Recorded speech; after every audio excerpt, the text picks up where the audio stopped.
മലപ്പുറം കരുവാരക്കുണ്ടിൽ പിടികൂടിയ കടുവയെ Amarambalam RRT south division കേന്ദ്രത്തിലേക്ക് കൊണ്ടുപോയി. ചികിത്സയ്ക്ക് ശേഷം കടുവയെ തൃശൂർ മൃഗശാലയിലേക്ക് മാറ്റും. നാട്ടുകാരുടെ പ്രതിഷേധത്തെ തുടർന്നാണ് ഈ നടപടി. കഴിഞ്ഞ മെയ് 15-നാണ് കാളികാവ് പാറശ്ശേരിയിൽ ടാപ്പിംഗിന് പോയ ചോക്കാട് സ്വദേശി ഗഫൂർ കടുവയുടെ ആക്രമണത്തിൽ കൊല്ലപ്പെട്ടത്. 1.5 മാസത്തെ തെരച്ചിലിനൊടുവിലാണ് കടുവയെ പിടികൂടാനായത്. പാന്ത്ര മേഖലയിലെ സുൽത്താന എസ്റ്റേറ്റിൽ വനംവകുപ്പ് സ്ഥാപിച്ച കൂട്ടിലാണ് കടുവ കുടുങ്ങിയത്. രാവിലെ തൊഴിലാളികളാണ് കടുവ കൂട്ടിൽ കുടുങ്ങിയത് കണ്ടത്. തുടർന്ന് വനംവകുപ്പ് ഉദ്യോഗസ്ഥരെ വിവരം അറിയിക്കുകയായിരുന്നു. ഉദ്യോഗസ്ഥരെത്തി കടുവയെ താൽക്കാലിക കേന്ദ്രത്തിലേക്ക് മാറ്റാൻ ശ്രമം നടത്തിയെങ്കിലും നാട്ടുകാർ ലോറി തടഞ്ഞു. കടുവയെ മൃഗശാലയിലേക്ക് മാറ്റണമെന്നായിരുന്നു ആവശ്യം.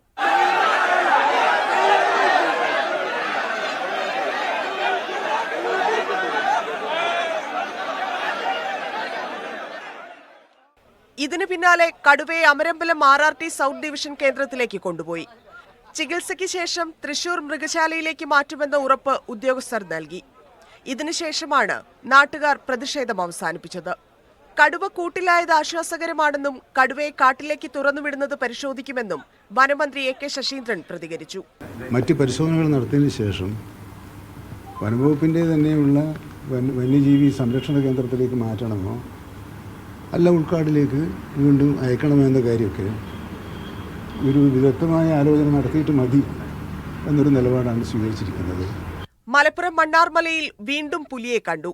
നാട്ടുകാർ സ്ഥാപിച്ച ക്യാമറയിലാണ് പുലിയുടെ ദൃശ്യങ്ങൾ പതിഞ്ഞത്. ഒരാഴ്ചക്കിടെ 3-ാം തവണയാണ് പുലിയുടെ ദൃശ്യം ക്യാമറയിൽ പതിയുന്നത്. നിരവധി തവണ വനംവകുപ്പിൽ പരാതി നൽകിയിട്ടും യാതൊരു നടപടിയും സ്വീകരിക്കുന്നില്ലെന്ന് നാട്ടുകാർ ആരോപിച്ചു. മീഡിയ 1 മലപ്പുറം.